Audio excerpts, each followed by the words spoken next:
Thank you. Mr. Speaker, I rise in opposition to H.R.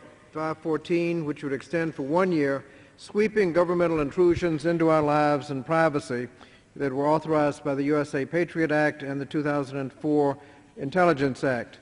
Without meaningful oversight demonstrating that these extraordinary powers are needed, we should not extend these provisions for 1 full year or for any period of time for that matter, and I therefore oppose the bill.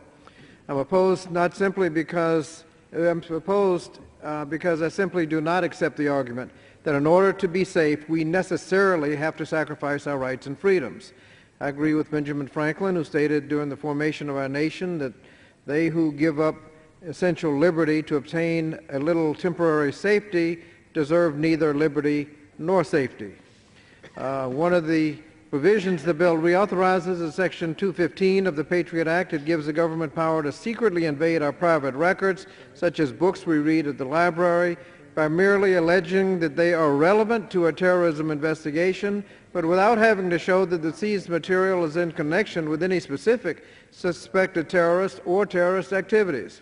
There is no requirement to show probable cause or even reasonable suspicion of being related to a specific act of terrorism, and therefore there's no meaningful standard to judge whether or not the material is in fact necessary. Another provision of H.R. 514 is Section 206 of the Patriot Act, which is referred to as a roving John Doe wiretap provision. It gives the government the power to wiretap a phone conversation without having to show which phone will be used or even who will be using it, and without requiring a court order for the specific roving tap.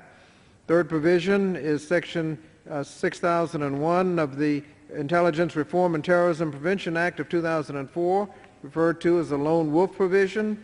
It gives the government the power to spy on individuals in the United States who are not U.S. citizens or permanent resident aliens, even though they are not agents of a foreign government or any terrorist organization. Unfortunately, this means that if those targeted have any interaction with an American citizen, then that U.S. citizen is spied upon as well.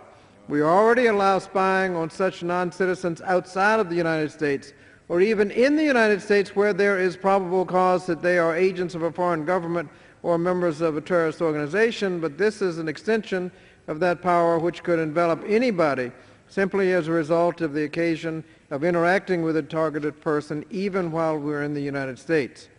The third three provisions give the government power to invade our privacy even when there is no probable cause, nor even reasonable suspicion or credible evidence of any wrongdoing, and without allowing the kind of detached oversight such as a court warrant, which is generally called upon when such power over individuals is extended.